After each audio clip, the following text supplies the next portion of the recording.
Hello दोस्तों, मैं वजह यादव। स्वागत है आपके अपने यूट्यूब चैनल स्कूल में क्लासेस करंट अफेयर्स में। दोस्तों, आज 9 फरवरी 2021 का फर्स्ट और सेकंड शिफ्ट का एग्ज़ाम हो चुका है और इस एग्ज़ाम में जीके, जीएस और करंट अफेयर्स के कैसे प्रश्न पूछे गए हैं ये देखने वाले हैं।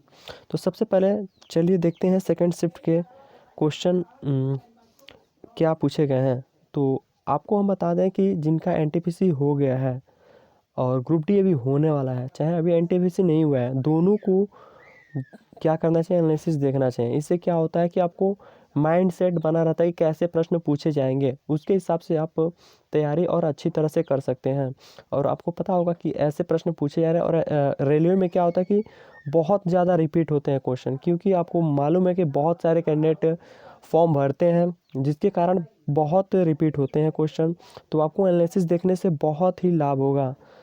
तो चलिए आज का जो क्वेश्चन पूछा गया है जीके, जीएस और करंट अफेयर्स का देख लेते हैं। पूछा गया था कि वर्ल्ड है, ये सेकंड शिफ्ट का है, याद रखिएगा कि सेकंड शिफ्ट का देख रहे हैं, उसके बाद फर्स्ट शिफ्ट का देखेंगे।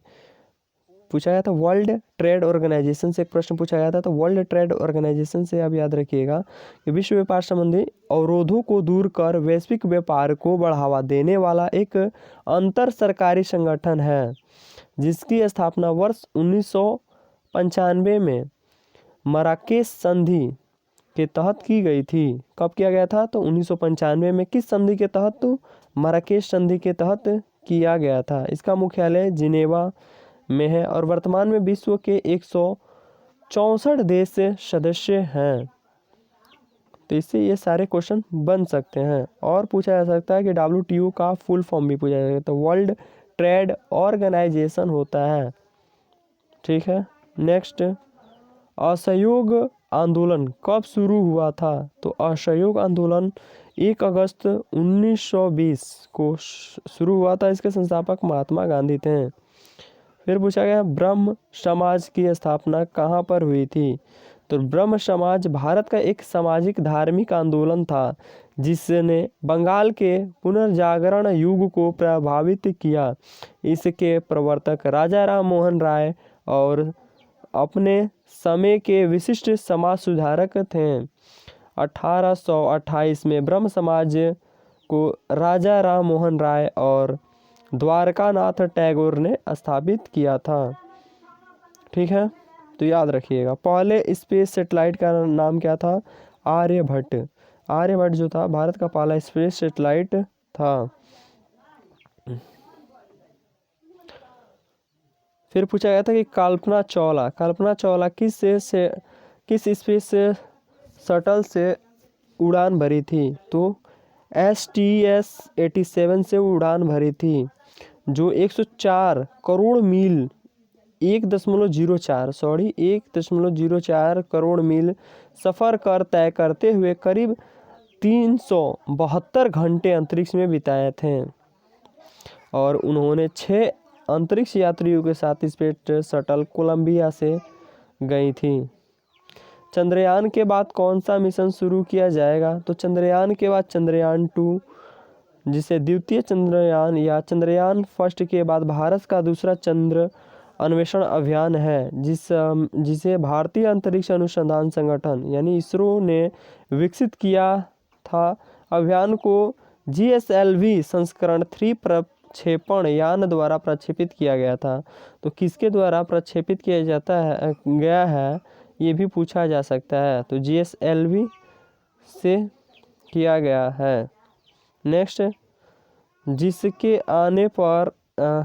आने पर गेटवे ऑफ इंडिया का निर्माण हुआ था? ये पूछा गया था। तो गेटवे ऑफ इंडिया एक महान ऐतिहासिक स्मारक है, जैसे कि आपको पता होगा, जिसे देश में ब्रिटिश राज के दौरान निर्मित किया गया था। यह पंचम किंग जॉर्ज और महारानी मेरी के मुंबई यानी तत्कालीन मुंबई आगमन के अवसर पर उन्हें सम्मानित करने के लिए बनाया गया था। तो किन्हें किया गया था? तो इनका नाम आपको याद होना चाहिए। पंचम किंग जॉर्ज और महारानी मेरी को के आगमन पर बनाया गया था। 1873 के वर्ल्ड कप में भारत का कप्तान कौन था? तो 1873 जो भारत का पहला वर्ल्ड कप किसने जिताया था? कपिल देव। सॉरी 1973 होगा यहाँ पर, 1973 83 कर लीजिएगा, 1983, 1883 नहीं 1983 कर लीजिएगा, मिस प्रिंटिंग हो गई है। मधुबनी पेंटिंग यानी मिथिला पेंटिंग किस राज्य से संबंधित है? तो नेपाल की मिथिला राज्य में, भारत की बिहार राज्य, इन दोनों से मिथिला पेंटिंग या मधुबनी पेंटिंग संबंधित है। धर्मनिरपेक्ष किस अनुच्छेद में है, ये पूछा गया था। तो भारत के संविधान अनुच्छेद 14 के अनुसार भारतीय राज्य क्षेत्र में सभी व्यक्ति कानून की दृष्टि से समान होंगे और धर्म, जाति अथवा लिंग के आधार पर उनके साथ कोई भेदभाव नहीं किया जाएगा, यह अनुच्छेद 14 में कहा गया है। नेक्स्ट, प्रोटीन की कमी से कौन सा रोग होता है? तो बच्चों के शरीर में जब प्रोटीन और कैल्शियम की कमी होती है, कैलोरी की कमी होती है, तो कुपोषण,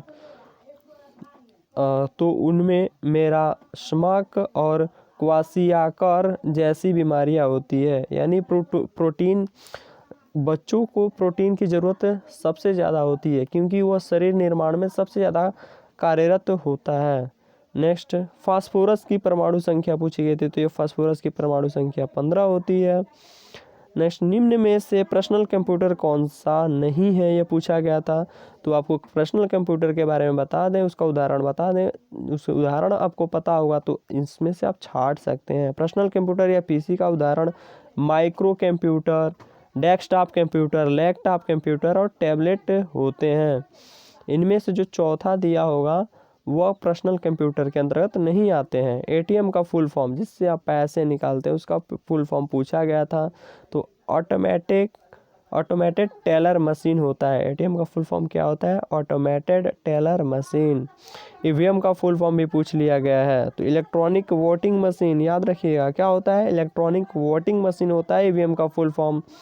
फिर पूछा गया था रूस किस सहयोग से बनाया गया स्मार्ट संयंत्र का नाम क्या है? तो भारत में रूस के सहयोग से बनाया गया भिलाई संयंत्र है, जो छत्तीसगढ़ में स्थित है।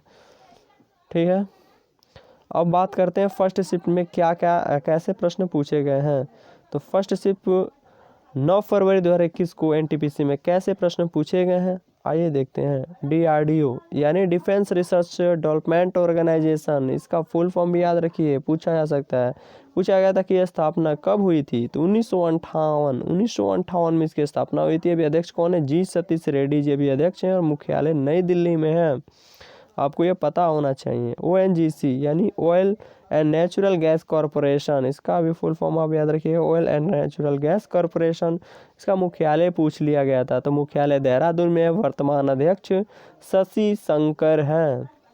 संसद में संयुक्त बैठक की अनुच्छेद किस अनुच्छेद में है? तो अनुच्छेद 108 के तहत संसद में संयुक्त बैठक होती है।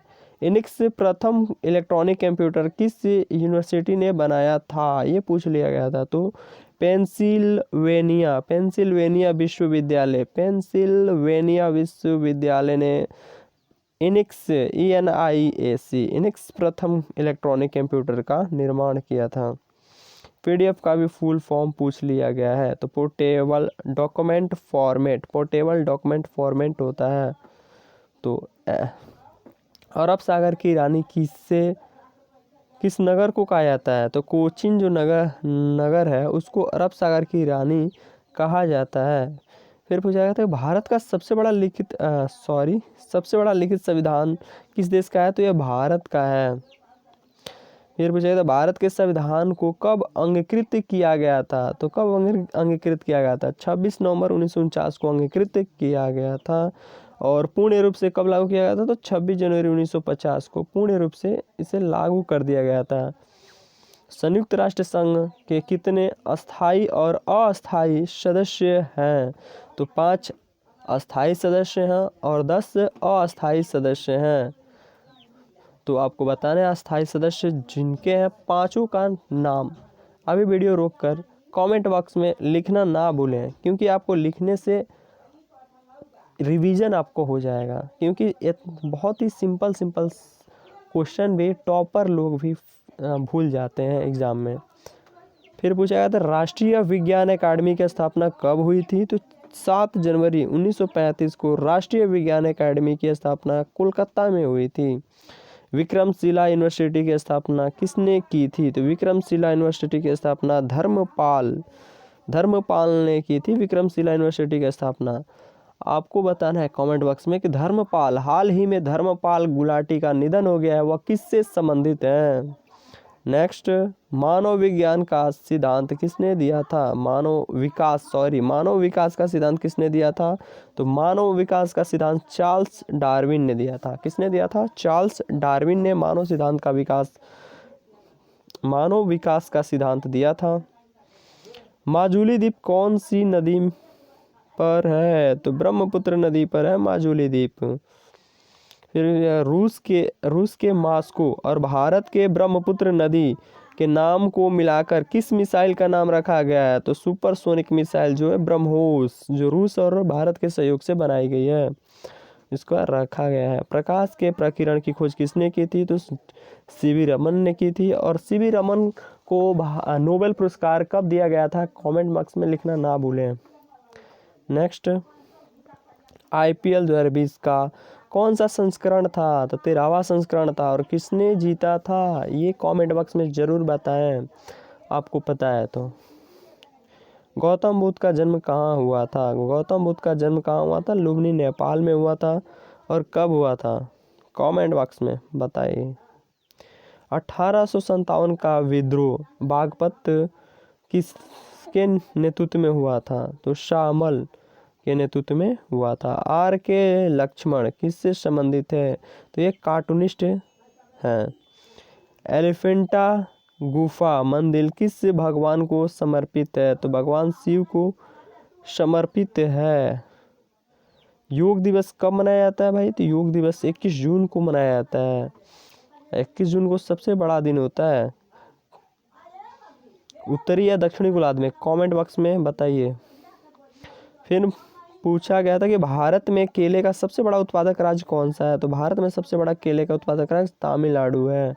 किताब उल हिंद के लेखक कौन है? तो अल बरूनी किताब उल हिंद के लेखक हैं।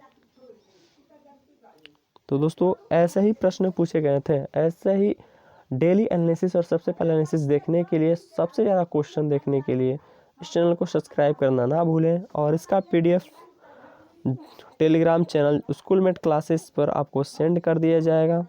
Thanks for watching this video. Have a nice day.